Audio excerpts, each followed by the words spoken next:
এইবোৰ কি নাটক হৈ আছে কলিয়াবৰত? বিজেপিয়ে খেলিছে নে অগপই খেলিছে? এফালে বিজেপি মিত্ৰজোঁটৰ প্ৰাৰ্থী বুলি কেশৱ মহন্তক ভোট দিবলৈ আহ্বান হিমন্ত বিশ্ব শৰ্মাৰ। যোৱাবাৰ আমি যিমান ভোটত জিকাইছিলো এইবাৰ আমি কেশৱ দাক 50,000 ভোটত জিকাব লাগিব। দিবনে? জিকাব নে নিজিকাব? আৰু কেশৱ দাক ভোট দিয়া মানে মোক ভোট দিয়া। মোৰ আৰু কেশৱ দাৰ মাজত কোনো পাৰ্থক্য নাই। আনফালে বিজেপি নেতা জিতেনজিৎ গৌৰে নগাঁৱত দাখিল কৰিলে মনোনয়ন। ভাৰত মাতা কি জয় শ্লোগান জিতেন গৌৰ সমৰ্থকৰ। নৰেন্দ্ৰ মোদী জিন্দাবাদ ধ্বনিও দিলে সমৰ্থকে।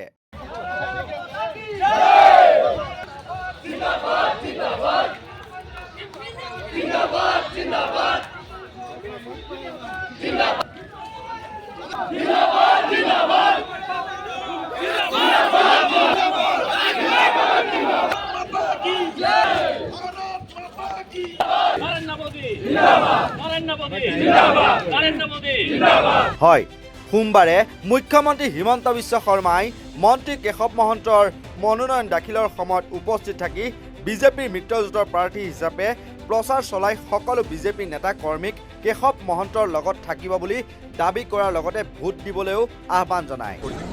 আৰু মই নিশ্চিত যে আমাৰ এজিপি বিজেপি সকলোৱে লগ লাগি কেশৱ মহন্ত ডাঙৰীয়াক এইবাৰ বিপুল ভোটত বিজয়ী কৰিব। কলিয়াবৰত এইবাৰ বিজেপিৰ ফালৰ পৰা অকণমান কিছু অসন্তুষ্টি দেখা পোৱা প্ৰত্যেকবাৰে অকণমান ইনিচিয়েল সময়ত অসুবিধা হয়, কিন্তু মই ভাবোঁ যে আজিৰ পিছত সকলো বিজেপি দলৰ কাৰ্যকৰ্তা কেশৱদাৰ লগত থাকিব। এতিয়া কিমান আসন পাম আমিও হিচাপ কৰি শেষ কৰিব নোৱাৰিম, গতিকে 9 তাৰিখলৈকে ৰাইজসকল আপোনালোক ভয়া ভৰি নাযাব। আমাৰ সন্মুখৰ পথত মন্ত্ৰী ডাঙৰীয়াৰ লগত আমি সহযোগিতা জনাব লাগিব।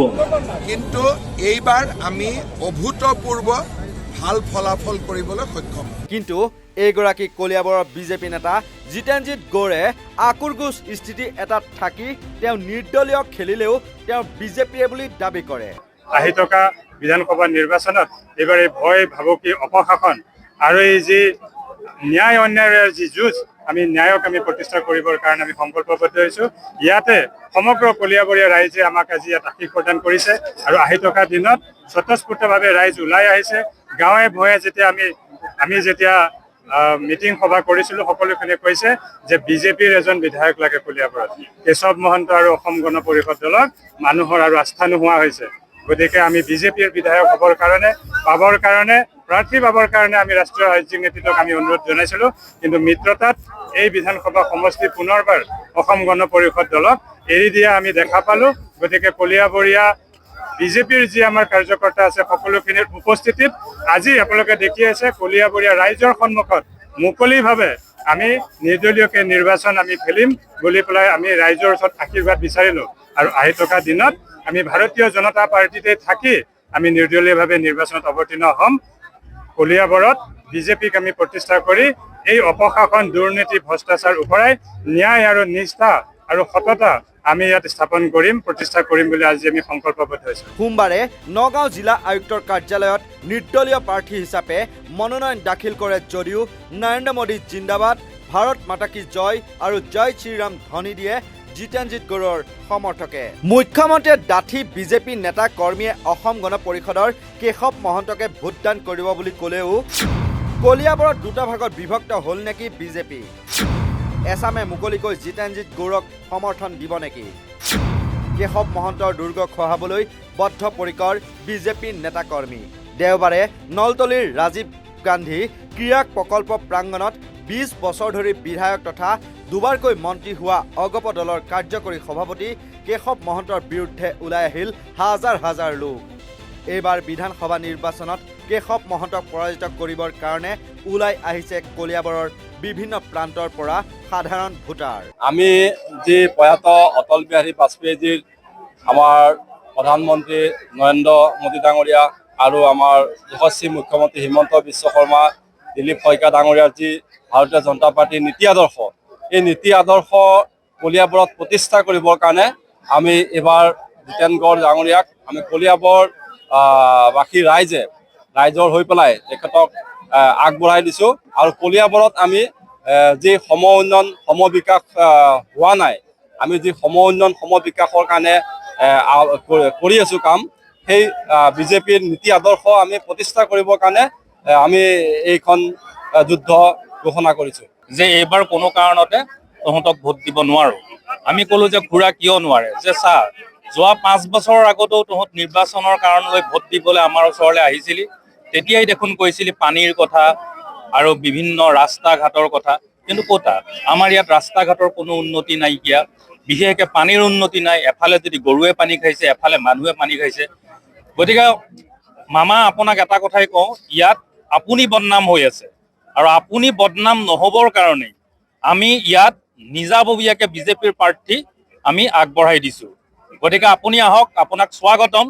কিন্তু আমি আমাৰ যি চিন্তাধাৰা জিতেনজিৎ বৰা ডাঙৰীয়াৰ লগত যিখিনি মানুহ আছোঁ সদায় থাকিমেই, আৰু থকাৰ কাৰণ একমাত্ৰ আপুনি, কাৰণ আপুনি বদনাম হোৱাটো আমি নিবিচাৰোঁ। নিৰ্দলীয়ভাৱে খেলিব লগা হৈছে, কাৰণ আপুনি চাওক কলিয়াবৰৰ মানে বা ভাৰতীয় জনতা পাৰ্টীৰ যিটো নীতি আদৰ্শ, সেই নীতি আদৰ্শৰ লগত অসম গণ পৰিষদৰ নীতি আৰু আদৰ্শ সম্পূৰ্ণ বেলেগ।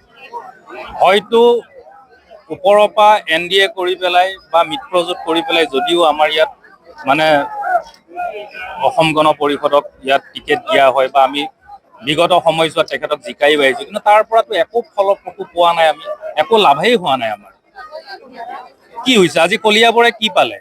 আজি কলিয়াবৰত আমাৰ একেবাৰে ওচৰত এটা জুটমিল বুলি আছে, অসম সমবায় মৰাপাটকল। অসম সমবায় মৰাপাটকলৰ চেয়াৰমেন হৈছে কেশৱ মহন্ত ডাঙৰীয়া।